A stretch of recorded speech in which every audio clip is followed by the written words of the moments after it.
Lagi-lagi dari Wali Kota Depok, Muhammad Idris, yang ternyata takut dengan istrinya.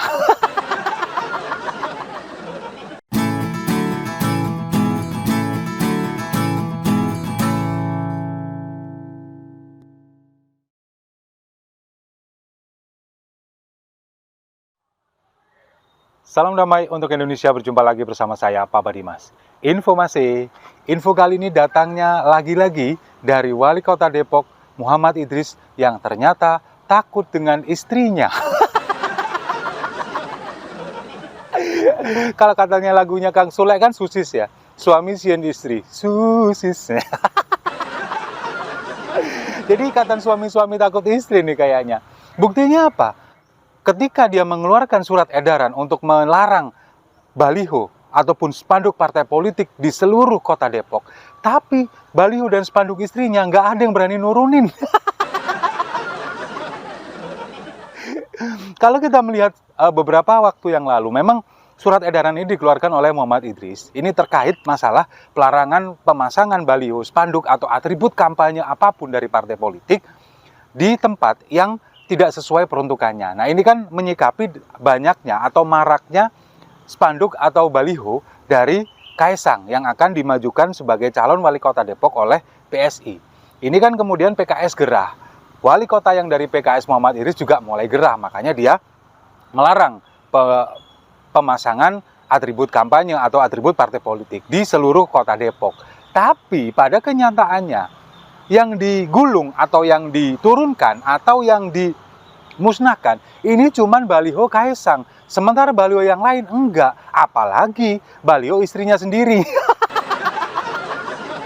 Kayaknya Satpol PP-nya nggak berani lawan, bukannya nggak berani lawan wali kotanya, tapi justru istri wali kotanya, Ketua Tim Penggerak PKK Kota Depok, Eli Farida.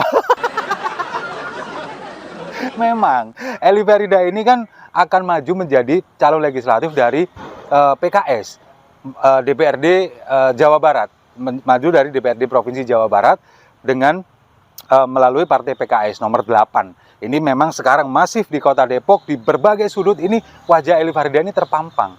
Nah, ketika Satpol PP kemudian menurunkan baliho Kaisang, kemudian mereka melihat ada foto Eli Farida di sana, wah kayaknya nih ada ratu nih, nggak berani nih nurunin.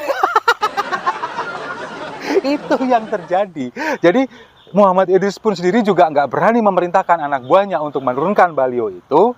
Kemudian anak buahnya dari Satpol PP juga nggak berani menurunkan itu. Makanya semua sama-sama dibawa kendali wanita. Bisa kualan ntar kalau nurunin balihonya Eli Farida, ya kan? Nah, kemudian ini sebetulnya adalah diskriminasi bagi saya. Ketika seorang wali kota membuat surat edaran untuk menurunkan atribut kampanye partai politik dari partai lain, sementara partainya dia sendiri ada foto istrinya nggak diturunin, ini adalah sebuah diskriminasi. Atau mungkin juga jangan-jangan ini baliho, spanduk, ataupun apapun atribut kampanye ini juga nggak ada pajaknya.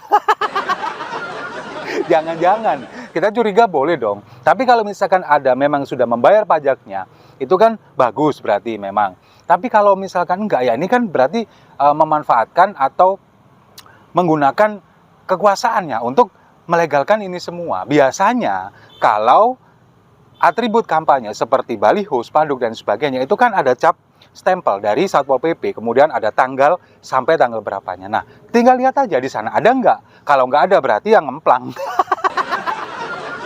Dan ini mungkin juga salah satu dari 8 tuyul yang akan dibasmi oleh Kaisang. Salah satunya adalah orang yang suka menggusur sekolah. Ini kan menyindir Muhammad Idris. Lalu kemudian juga ada yang memanfaatkan atau menyalahgunakan kekuasaan. Nah, ini salah satunya nih, kalau misalkan nggak bayar.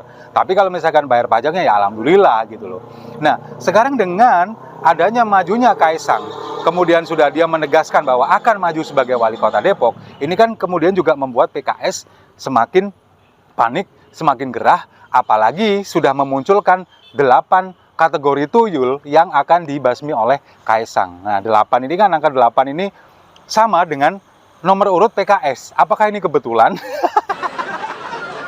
Atau memang sengaja membuatkan angka 8 untuk membasmi tuyul-tuyul yang ada di kota Depok? Kita juga nggak tahu, tuyul yang berambut hitam. Nah, dengan adanya fenomena Kaisang ini, kemudian PKS mulai panik dan berusaha untuk mencarikan lawan yang sepadan dengan Kaisang. Istilah sepadan di sini ini mengarah kepada seorang yang muda, kemudian milenial, atau dari generasi di bawahnya, dan kemungkinan bisa meraup suara kaum muda yang sekarang menjadi mayoritas menjadi daftar pemilih tetap. Nah, kemudian PKS ini sekarang memajukan nama Gamal Albin Said. Gamal Albin Said sebetulnya orang sini, orang Malang, cuman dia memang berkiprah di sana, di pusat.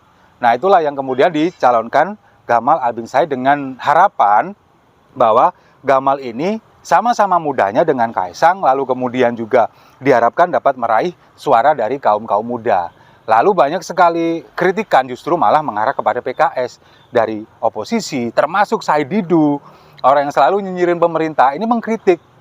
Janganlah kalau Gamal Albin Said terlalu tinggi levelnya untuk maju jadi wali kota Depok, apalagi untuk melawan Kaisang katanya. Ya kita lihat aja nanti, kita buktikan. Benar nggak? Orang yang katanya kualitasnya sangat tinggi seperti Gamal Albin Said, apakah nanti bisa meraih atau kemudian merebut hati suara dari pemilih muda? Kalau dipertarungkan, dalam tanda kutip ya, dipertarungkan dalam pilkada kota Depok melawan Kaisang, nanti apakah bisa meraup suara dari kaum muda? Itu yang harus dibuktikan. Kalau cuman koar-koar, oh terlalu tinggi levelnya, begini dan sebagainya, kita semua bisa aja.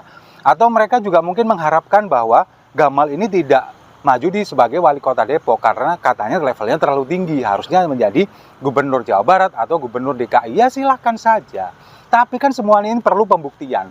Apakah nanti kalau misalkan Gamal Albin Said kemudian disandingkan, dilawankan dengan Kaisang bisa merebut suara mayoritas anak muda kota Depok, ya kita lihat saja. Kalau menurut saya, bagi saya, kemungkinan Gamal Albin Said ini bisa memenangkan pilkada kota Depok, merebut hati anak-anak kaum muda. Bisa jadi, asalkan dengan satu syarat, partainya bukan PKS. Ya kalau PKS juga ya sama aja. Selama 20 tahun dikuasai oleh PKS, nggak bakal ada perkembangan, nggak ada kemajuan, justru malah sekolah yang digusur. Nah itulah yang kemudian membuat warga Depok, kota Depok khususnya ini kemudian sudah mulai jengah, sudah mulai gerah dan ingin meruntuhkan dominasi PKS yang ada di sana selama 20 tahun terakhir. Nah, kembali lagi ke Muhammad Idris yang memang tidak berani menurunkan baliho. Nah kalau kita melihat beberapa memang bukan hanya baliho dari istri Muhammad Idris saja. Ada beberapa baliho dari PKS yang memang tidak diturunkan. Bahkan di bawah baliho itu banyak sekali tumpukan sampah yang tidak diperhatikan oleh pemerintah kota Depok.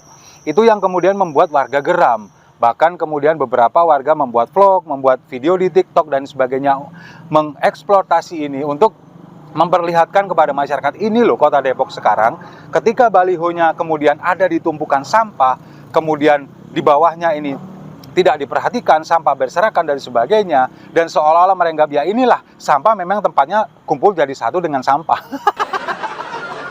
Itu warga Depok ya, ngomong bukan saya.